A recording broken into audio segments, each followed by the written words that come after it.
Welcome to rhythm of learning. നമ്മൾ Kerala history എന്ന് പറയുന്ന ടോപ്പിക് ഇന്നത്തോടു കൂടി പൂർത്തിയാക്കിയില്ലേ.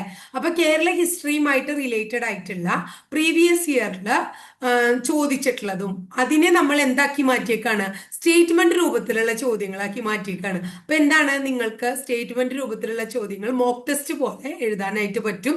നിങ്ങൾക്ക് ഒരു റിവിഷനും കൂടിയാണ്.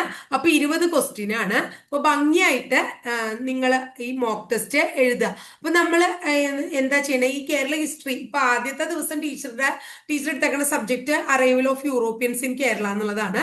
അതുമായിട്ട് റിലേറ്റഡ് ആയിട്ട് 20 ക്വസ്റ്റ്യൻസും ആൻസേഴ്സും നമ്മൾ ഇവിടെ പറയും. അതിനുശേഷം നമുക്ക് ഇനി ബാക്കി ഭാഗങ്ങൾ നമ്മളുണ്ടല്ലോ, തിരുവിതാംകൂർ രാജവംശവും ആ രാജവംശത്തിലെ രാജാക്കന്മാര്, കൊച്ചി രാജാക്കന്മാര്, അങ്ങനെയുള്ള കാര്യങ്ങൾ, നമ്മുടെ എന്താ പറയാ, കോഴിക്കോട് രാജവംശം തുടങ്ങിയതിനെ കുറിച്ചിട്ടുള്ള മോക്ക് ടെസ്റ്റ് വരും ദിവസങ്ങളിൽ നമുക്ക് ഇടാം. അപ്പൊ ക്ലാസ്സിലേക്ക് നമുക്ക് കടന്നാലോ. ആദ്യത്തെ ചോദ്യത്തിലേക്ക് പോയാലോ. ഫസ്റ്റ് ക്വസ്റ്റ്യൻ നോക്കൂ. പോർച്ചുഗീസുകാരുമായി ബന്ധപ്പെട്ട പ്രസ്താവനകൾ പരിശോധിക്കുക. ഫസ്റ്റ് പ്രസ്താവന 1498 മെയ് 20 വാസ്കോഡ ഗാമ കോഴിക്കോട്ടെ കാപ്പാടിൽ ഇറങ്ങി. വാസ്കോഡ ഗാമയെ സ്വീകരിച്ച കോഴിക്കോട് ഭരണാധികാരിയായിരുന്നു സാമൂതിരി.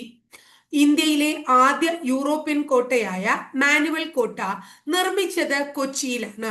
അത് 1503 ഓപ്ഷൻസ് കൊടുത്തിട്ടുണ്ട്. 1ഉം 2ഉം ശരി അല്ലെ, 2ഉം 3ഉം ശരി, 1ഉം 3ഉം ശരി, 1, 2, 3 എന്നിവ എല്ലാം ശരിയാണ്. അപ്പൊ ആൻസർ കണ്ടുപിടിച്ചോളൂ എല്ലാവരും.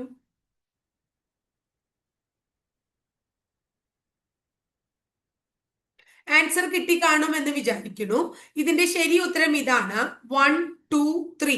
നമ്മൾ ഈ പറഞ്ഞ 3 സ്റ്റേറ്റ്മെന്റുകളും ശരിയാണ് എന്നുള്ളതാണ് ആദ്യത്തെ ക്വസ്റ്റ്യന്റെ ആൻസർ.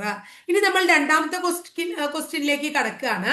ഡച്ചുകാരുടെ ആഗമനവുമായി ബന്ധപ്പെട്ട വിവരങ്ങളാണ് താഴെ കൊടുത്തിരിക്കുന്നത്. ഡച്ചുകാർ ലന്തക്കാർ എന്ന പേരിൽ അറിയപ്പെടുന്നു. 1604 ഡച്ചുകാർ കോഴിക്കോട് സാമൂതിരിയുമായി ആദ്യത്തെ കച്ചവട കരാറിൽ ഒപ്പുവെച്ചു. തിരുവിതാംകൂറിലെ മാർത്താണ്ഡവർമ്മയോട് ഡച്ചുകാർ തോറ്റ പ്രസിദ്ധമായിട്ടുള്ള യുദ്ധത്തെ കുളച്ചൽ യുദ്ധം എന്ന് പറയുന്നു. 1741 ഓഗസ്റ്റ് മാസം 10 കുളച്ചൽ യുദ്ധം. ഇത്രയും കാര്യം കേട്ടില്ലേ.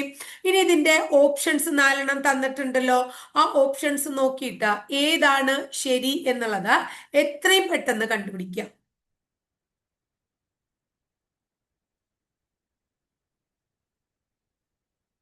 ക്ലിയർ ആയോ നിങ്ങൾക്ക്? ആൻസർ എത്രയാണ്? ആൻസർ എന്താണ്? 1, 2, 3 എന്നീ ഓപ്ഷൻസ് എല്ലാം തന്നെ ശരിയാണ് എന്നുള്ളതാണ് ആൻസർ കേട്ടോ. അടുത്ത ചോദ്യം, ബ്രിട്ടീഷുകാരുടെ ഭരണ ആരംഭവുമായി ബന്ധപ്പെട്ട പ്രസ്താവനകൾ. ബ്രിട്ടീഷുകാർക്ക് കേരളത്തിൽ ആദ്യമായി കച്ചവട അനുമതി 1615 സാമൂതിരി നൽകി. അഞ്ചുതെങ്ങ് കോട്ട പണിയാൻ ഇംഗ്ലീഷ് ഈസ്റ്റ് ഇന്ത്യ കമ്പനിക്ക് അനുമതി നൽകിയത് ആറ്റിങ്ങൽ റാണിയാണ്. 1694 ബ്രിട്ടീഷ് ഭരണത്തിനെതിരായ കേരളത്തിലെ ആദ്യത്തെ സംഘടിത കലാപമാണ് ആറ്റിങ്ങൽ കലാപം. അത് 1721 നടന്നു. ഈ 3 സ്റ്റേറ്റ്മെന്റിൽ നിന്ന് ശരിയായിട്ടുള്ളത് ഏത് എന്നിവ തെരഞ്ഞെടുക്കാം. 4 ഓപ്ഷൻ തന്നിട്ടുണ്ട്. എത്രയും പെട്ടെന്ന് ആൻസർ കണ്ടെത്തിക്കോളോ.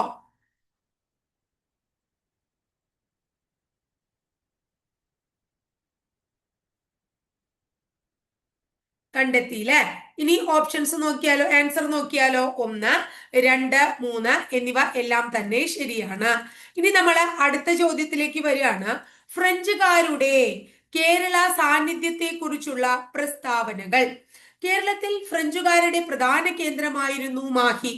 1725 ഫ്രഞ്ചുകാർ മാഹിയിൽ തങ്ങളുടെ ആധിപത്യം സ്ഥാപിച്ചത്. മാഹിയുടെ പഴയ പേര് മയ്യഴി എന്നായിരുന്നു. ഓപ്ഷൻസ് എല്ലാം നോക്കണം. അതിനുശേഷം കൃത്യമായിട്ടുള്ള ആൻസർ എഴുതണം. ടീച്ചർ ഈ PDF ടെലഗ്രാം ചാനലിൽ അപ്ലോഡ് ചെയ്യാം. ആവശ്യമുള്ള കുട്ടികൾ ആ PDF നോക്കി പഠിക്കുകയും കൂടെ ചെയ്തോളൂ കേട്ടോ.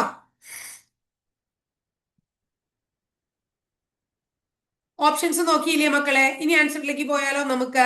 ശരി ഉത്തരം 1, 2, 3 എന്നിവയെല്ലാം ശരിയാണ് എന്നുള്ളതാണ്. അടുത്ത ചോദ്യം വാസ്കോഡ ഗാമയെ കുറിച്ചുള്ള പ്രസ്താവനയാണ്. ഇന്ത്യയിലേക്ക് കടൽ മാർഗം കണ്ടെത്തിയ ആദ്യത്തെ യൂറോപ്യനാണ് വാസ്കോഡ ഗാമ. അദ്ദേഹം 3 തവണ കേരളം സന്ദർശിച്ചു. 1498, 1502, 1524. 1524 ഡിസംബർ മാസം 24-ന് കൊച്ചിയിൽ വെച്ചാണ് വാസ്കോഡ ഗാമ അന്തരിച്ചത്. ഓപ്ഷൻസ് നോക്കിക്കോളോ, അതിനുശേഷം ആൻസറും എഴുതാട്ടോ.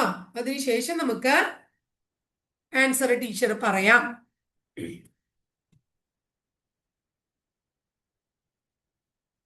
ആൻസർ അറിയാം എന്ന് വിചാരിക്കണു, ശരിയായി ടിക്ക് ചെയ്തു എന്ന് വിചാരിക്കുന്നു. 1, 2, 3 എന്നിവയെല്ലാം ശരിയാണ് എന്നുള്ളതാണ് ഇതിന്റെയും ആൻസർ. പോർച്ചുഗീസ് വൈസ്രോയിമാരെ കുറിച്ച് പരിശോധിക്കുക. ഇന്ത്യയിലെ ആദ്യത്തെ പോർച്ചുഗീസ് വൈസ്രോയി ആയിരുന്നു ഫ്രാൻസിസ്കോ ഡി അൽമേഡ. ഇതിൽ ബ്ലൂ വാട്ടർ പോളിസി ഉണ്ടല്ലോ മക്കളെ, ബ്ലൂ വാട്ടർ പോളിസിന് നീലജല നയം എന്നാ പറയണേ. ഇതിൽ പറഞ്ഞിരിക്കുന്നത് എന്താണ്? ശാന്ത സമുദ്ര നയം എന്നാണ്. അപ്പൊ ശാന്ത സമുദ്ര നയം എന്നും കൂടിയും അറിയപ്പെടുന്നുണ്ട്. പക്ഷെ അത് ബ്ലൂ വാട്ടർ പോളിസി അറിയപ്പെടുന്നത് ശരിയായിട്ടുള്ള രീതിയിൽ ബ്ലൂ വാട്ടർ പോളിസി പറയുമ്പോ ഇതെന്താ പറയാ, നീല ജല നയം എന്നാ പറയാ കേട്ടോ. നീല ജല നയം ട്ടോ. അതൊന്ന് ഓർത്തു വെച്ചോളൂ കേട്ടോ മക്കളെ. അപ്പൊ നീലജല നയം നടപ്പിലാക്കിയത് ഫ്രാൻസിസ്കോ ഡി അൽബുക്കർക്കാണ്. കൊച്ചിയിൽ കോട്ട നിർമ്മിക്കാൻ നേതൃത്വം നൽകിയത് അൽഫോൺസ ഡി അൽബുക്കർക്കാണ്. ഇതാണ് ഓപ്ഷൻസ് തന്നിരിക്കുന്നത്. അപ്പൊ അതില് ഏതാ ശരിയെന്ന് എത്രയും പെട്ടെന്ന് നോക്കിയിട്ട് അതൊന്ന് ടിക്ക് ചെയ്ത് വെക്കുക. അപ്പോഴേക്കും ടീച്ചർ ആൻസർ പറയാട്ടോ. കിട്ടിയില്ലേ? ഇതൊക്കെ പഠിച്ചതാണല്ലോ. അപ്പൊ നോക്കൂ, 1ഉം 3ഉം മാത്രമേ ശരിയുള്ളൂ. ഇതിൽ എന്താ പറഞ്ഞേക്കണേ? നീലജല നയം നടപ്പിലാക്കിയത് അൽഫോൺസ ഡി അൽബുക്കർക്കല്ല. ആരാണ്? ഫ്രാൻസിസ്കോ ഡി അൽമേഡയാണ്. അതാണ് ഇതിലെ തെറ്റ്. അപ്പൊ ആ കാര്യം ക്ലിയർ ആയല്ലോ, എന്താ തെറ്റ് എന്നുള്ളത്. ഇനി അടുത്ത പ്രസ്താവനയിലേക്ക് നമ്മൾ പോവാണ്. എത്രാമത്തെ ക്വസ്റ്റ്യൻ അത്? അടുത്ത ക്വസ്റ്റ്യൻ എന്ന് പറയുന്നത് 7ാമത്തെ ക്വസ്റ്റ്യൻ ആണ്. ശ്രദ്ധിച്ചോളോ. കർത്താസ് സമ്പ്രദായത്തെ കുറിച്ചാണ് പറയുന്നത്. കടലിൽ കപ്പലുകൾ സഞ്ചരിക്കുന്നത് പോർച്ചുഗീസുകാർ ഏർപ്പെടുത്തിയ പാസ് സമ്പ്രദായമാണ് കർത്താസ്. പോർച്ചുഗീസുകാരുടെ അനുമതി ഇല്ലാതെ അറബിക്കടലിൽ സഞ്ചരിക്കാൻ ആർക്കും അവകാശം ഉണ്ടായിരുന്നില്ല എന്നുള്ളതാണ് കർത്താസിനെ പറ്റി പറയുന്നത്. 2 ഓപ്ഷൻ ഉള്ളൂ. ഏതാണ് ശരിയാണോ തെറ്റാണോ എന്ന് നോക്കാൻ മാത്രമേ വേണ്ടൂ. ക്ലിയർ ആയ? നോക്കിയേ, 1, 2 എന്നീ പ്രസ്താവനകൾ ശരിയാണ് എന്നുള്ളതാണ് ഇതിന്റെ ആൻസർ. ഇനി അടുത്തത് ഡച്ചുകാരുമായി ബന്ധപ്പെട്ടിട്ടുള്ള കാര്യം പറയണേ. ഹോർത്തൂസ് മലബാറിക്കസ് എന്ന സസ്യശാസ്ത്ര ഗ്രന്ഥം നിർമ്മിച്ചത് അല്ലെങ്കിൽ നിർമ്മിക്കാൻ മുൻകൈ എടുത്തത് ഡച്ച് ഗവർണറായ ഹെൻറി വാൻഡ്രീഡ് ആണ്. ഇതിൽ വിവരങ്ങൾ ശേഖരിക്കാൻ സഹായിച്ച ഈഴവ വൈദ്യന്റെ പേര് ഇട്ടി അച്യുതൻ എന്നാണ്. ഇത് അച്ചടിച്ച നഗരമാണ് ആംസ്റ്റർഡാം എന്നത്. 1678 മുതൽ 703 വരെയാണ് ഇത് അച്ചടിച്ചത്. അപ്പോ ഇതിൽ ഏതൊക്കെയാണ് ശരി അല്ലെങ്കിൽ എന്തൊക്കെയാണ് തെറ്റ് എന്നീ കാര്യങ്ങളൊന്ന് എത്രയും പെട്ടെന്ന് കണ്ടുപിടിച്ചോളൂ. കണ്ടുപിടിച്ചോ? അതിന്റെ ഉത്തരം നോക്കിക്കോളോ. 1, 2, 3 എന്നിവയെല്ലാം തന്നെ ശരിയാണ് എന്നുള്ളതാണ്. ഇനി അടുത്തത് നോക്കൂ.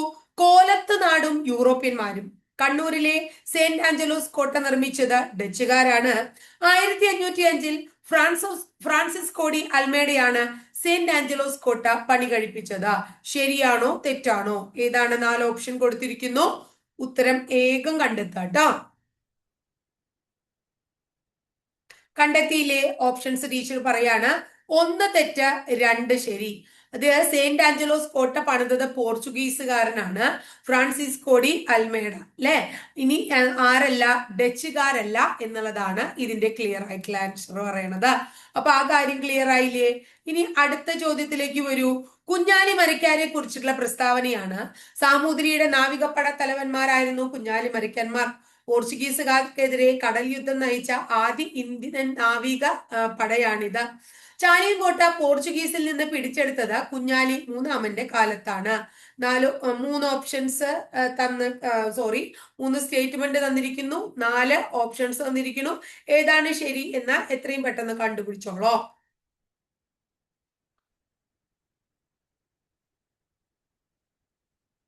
കണ്ടുപിടിച്ചോ നിങ്ങള്? ആൻസർ നോക്കൂ. 1, 2, 3 എന്നിവയെല്ലാം ശരിയാണ് എന്നുള്ളതാണ് ആൻസർ. ട്ടാ ആ കാര്യം ക്ലിയർ ആയില്ലേ? അടുത്ത നോക്കാം. യൂറോപ്യന്മാർ കേരളത്തിൽ അവതരിപ്പിച്ച വിളകൾ. കശുവണ്ടി, പപ്പായ, പുകയില, പൈനാപ്പിൾ എന്നിവ കേരളത്തിലേക്ക് കൊണ്ടുവന്നത് പോർച്ചുഗീസുകാരാണ്. മുളക്, പേരയ്ക്ക എന്നിവയും പോർച്ചുഗീസുകാരുടെ സംഭാവനയാണ്. ശരിയാണോ തെറ്റാണോ? ക്ലിയർ ആയില്ലേ? ആ, 1, 2 എന്നീ പ്രസ്താവനകളിൽ രണ്ടും ശരിയാണ് എന്നുള്ളതാണ് ആൻസർ. തലശ്ശേരി കോട്ടയെ കുറിച്ചുള്ള പ്രസ്താവനകൾ തന്നിരിക്കുന്നു. തലശ്ശേരി കോട്ട നിർമ്മിച്ചത് ബ്രിട്ടീഷ് ഈസ്റ്റ് ഇന്ത്യ കമ്പനി 1708-ലാണ്. മലബാർ മേഖലയിൽ ബ്രിട്ടീഷ് കച്ചവടത്തിന്റെയും സൈനിക നീക്കങ്ങളുടെയും പ്രധാന കേന്ദ്രമായിരുന്നു തലശ്ശേരി കോട്ട. ഏതാണ് ശരി തെറ്റ് എന്ന് വേഗം കണ്ടുപിടിച്ചോളോ. ക്ലിയർ ആയില്ലോ? ആ, രണ്ട് പ്രസ്താവനകളും ശരിയാണ് എന്നുള്ളതാണ് അല്ലെ. അടുത്തത് ബോൾഗാട്ടി പാലസും തങ്കശ്ശേരി കോട്ടയുമാണ്. കൊച്ചിയിലെ ബോൾഗാട്ടി പാലസ് പണിതത് 1744-ൽ ആരാണ്? ഡച്ചുകാരാണ്. കൊല്ലത്തെ തങ്കശ്ശേരി കോട്ട അല്ലെ ആദ്യം നിർമ്മിച്ചത് 1519-ൽ പോർച്ചുഗീസുകാരാണ്. ഇതിലേതാണ് ശരി തെറ്റെന്ന് കണ്ടുപിടിക്കുക. ആൻസറിലേക്ക് പോവാണ്. 1, 2 എന്നീ പ്രസ്താവനകൾ ശരിയാണ് എന്നുള്ളതാണ് ആൻസർ. ക്ലിയർ ആയില്ലേ? അടുത്തത് കുളച്ചൽ യുദ്ധത്തെ കുറിച്ചുള്ള പ്രസ്താവനയാണ്. ഏഷ്യൻ ശക്തിയോട് ഒരു യൂറോപ്യൻ നാവികപ്പട പരാജയപ്പെട്ട അപൂർവ സംഭവമാണ് കുളച്ചൽ യുദ്ധം. ഡച്ച് സൈന്യാധിപനായ ഡെലനോയ് തിരുവിതാംകൂർ സൈന്യത്തിന് മുന്നിൽ കീഴടങ്ങി. മാർത്താണ്ഡവർമ്മ പിന്നീട് ഡെലനോയെ തിരുവിതാംകൂർ സൈന്യത്തിന്റെ വലിയ കപ്പിത്താനായി നിയമിച്ചു. അതൊക്കെ നമ്മള് എന്താ പറയാ അടിക്കുമ്പോ വരുന്ന മിസ്റ്റേക്ക് ആണ് കേട്ടോ ടീച്ചർ. എന്താ പറയാ നമ്മള് ടൈപ്പ് ചെയ്യല്ലേ അപ്പൊ പറഞ്ഞതാണ്. അപ്പൊ ഏതാ ശരിയെന്നൊന്ന് വേഗം നോക്കി പറഞ്ഞു നിങ്ങള്. ഉത്തരത്തിലേക്ക് വരാട്ടോ ടീച്ചറെ. 1, 2, 3 എല്ലാം ശരിയാണ്. അടുത്ത കേരളത്തിലെ അച്ചടിശാലകളെ കുറിച്ചാ പറയണത്. കേരളത്തിലെ ആദ്യത്തെ അച്ചടിശാല പോർച്ചുഗീസുകാർ സ്ഥാപിച്ചത് വൈപ്പിൻ കോട്ടയിൽ 1577. തമിഴ് അക്ഷരങ്ങളിൽ അച്ചടിച്ച ആദ്യ പുസ്തകമായ തമ്പിരാൻ വണക്കം നിർമ്മിച്ചത് പോർച്ചുഗീസ് മിഷണറിയായ ഹെൻറിക്യുസ് ആണ്. എന്തായി ആൻസർ കിട്ടിയ? 1, 2 എന്നീ പ്രസ്താവനകൾ ശരിയാണ്. അടുത്തത് ബ്രിട്ടീഷ് മലബാർ രൂപീകരണം. 1792-ൽ മൂന്നാം മൈസൂർ യുദ്ധത്തെ തുടർന്ന് ഒപ്പുവെച്ച ശ്രീരംഗപട്ടണം സന്ധി പ്രകാരമാണ് മലബാർ ബ്രിട്ടീഷുകാരുടെ അധീനതയിലാവാൻ കാരണം. ബ്രിട്ടീഷുകാർ മലബാറിനെ മദ്രാസ് പ്രസിഡൻസിയുടെ ഭാഗമാക്കി മാറ്റി. ഏതാണ് ശരി ഏതാണ് തെറ്റെന്ന് കണ്ടുപിടിക്കുക കേട്ടോ. ക്ലിയർ ആയില്ലേ? നോക്കാം. 1, 2 എന്നീ പ്രസ്താവനകളും ശരിയാണ്. അടുത്ത ചോദ്യത്തിലേക്ക് വരികയാണ്. എത്രാമത്തെ ചോദ്യമാണ് നമ്മുടെ? 17ാമത്തെ ചോദ്യം. 20 ചോദ്യം ഉള്ളൂ കേട്ടോ. അപ്പൊ നോക്കിയോളൂ. ബ്രിട്ടീഷുകാർക്കെതിരെ കോട്ടയം മലബാറിൽ പോരാടിയ ഭരണാധികാരി കേരളവർമ്മ പഴശ്ശിരാജ. അദ്ദേഹത്തെ കേരള സിംഹം എന്ന് വിശേഷിപ്പിച്ചു സർദാർ KM പണിക്കർ. പഴശ്ശിരാജയെ ബ്രിട്ടീഷുകാർക്കെതിരെ വയനാടൻ കാടുകളിൽ സഹായിച്ചത് കുറിച്യരും കുറുമ്പരുമാണ്. ശരിയാണോ തെറ്റാണോ? ഓപ്ഷൻസ് നോക്കിക്കോളോ. കിട്ടിയില്ലേ? ഓക്കെ. അപ്പൊ നോക്ക ആൻസർ 1, 2, 3 എന്നിവയെല്ലാം തന്നെ ശരിയാണ്. അടുത്തത് മാഹി വിമോചനവുമായി ബന്ധപ്പെട്ടിട്ടുള്ള ചോദ്യങ്ങളാണ്. 1954 മാഹിയെ ഫ്രഞ്ച് ഭരണത്തിൽ നിന്ന് മോചിപ്പിക്കാൻ നേതൃത്വം നൽകിയ പ്രമുഖ നേതാവ് IK കുമാരൻ മാസ്റ്റർ. അദ്ദേഹത്തെ മയ്യഴി ഗാന്ധി എന്ന് വിളിക്കുന്നു. 1954-ൽ മാഹി ഔദ്യോഗികമായി ഇന്ത്യയോട് ചേർത്തു. ശരിയാണോ തെറ്റാണോ എന്ന് നോക്കുക. ആൻസറിലേക്ക് വരിക. 1, 2 പ്രസ്താവനകൾ ശരിയാണ്. അടുത്ത ചോദ്യം ഇതാണ്. യൂറോപ്യന്മാരുടെ കേരളത്തിലെ വരവിന്റെ ക്രമം പോർച്ചുഗീസുകാർ, ഡച്ചുകാർ, ബ്രിട്ടീഷുകാർ, ഫ്രഞ്ചുകാർ എങ്ങനെയാണോ? കേരളം വിട്ടുപോയ ആദ്യ യൂറോപ്യൻ ശക്തി ഡച്ചുകാരാണോ? ഇതാണ് ചോദ്യം. ശരിയാണോ എന്നൊന്ന് നോക്കൂ. ആൻസറിലേക്ക് വരാം. രണ്ട് പ്രസ്താവനകളും ശരിയാണ്. അടുത്തത് നമ്മുടെ വഴിത്തിരിവായിട്ടുള്ള ഉടമ്പടികളെ കുറിച്ചാ പറയണേ. 1753-ൽ മാവേലിക്കര ഉടമ്പടി പ്രകാരം തിരുവിതാംകൂറുമായി ഡച്ചുകാർ സമാധാനത്തിലായി. 1663-ൽ സമാധാനത്തിലായി എന്നല്ല പറയണ്ടേ, സന്ധിയാണ് അവിടെ ഉദ്ദേശിക്കുന്നത് കേട്ടോ. 1663-ൽ പോർച്ചുഗീസുകാരെ തോൽപ്പിച്ച് ഡച്ചുകാർ കൊച്ചി പിടിച്ചെടുത്തു. ശരിയാണോ തെറ്റാണോ നോക്കാം. ഉത്തരം പറയട്ടെ ടീച്ചറ്. ഒന്ന് രണ്ട് പ്രസ്താവനകൾ ശരിയാണ്. അപ്പൊ നമ്മള് 20-ലാണ് ഇത് എടുത്തത് അല്ലെ. ഒരു 18 മാർക്കെങ്കിലും നിങ്ങൾ ഇതിൽ നേടിയിരിക്കണം എന്നുള്ളതാണ് ടീച്ചർ പറയാ. കാരണം അതുമായി ബന്ധപ്പെട്ടിട്ട് ഉള്ള കാര്യങ്ങളൊക്കെ നമ്മൾ പഠിച്ചിട്ടുണ്ട് മുന്നേ. അപ്പൊ ഇതുപോലെയുള്ള ക്ലാസ്സുകൾ നിങ്ങൾക്ക് ഇഷ്ടമാണോ? ഇഷ്ടമാണെങ്കിൽ നിങ്ങൾ ഒന്ന് കമന്റ് ചെയ്യണം. ഇതുപോലെ തന്നെയാണോ വേണ്ടേ, ഇനി എന്തെങ്കിലും മാറ്റം വരുത്തണോ തുടങ്ങിയ കാര്യങ്ങളൊക്കെ ഒന്ന് കമന്റ് ചെയ്യൂ കേട്ടോ.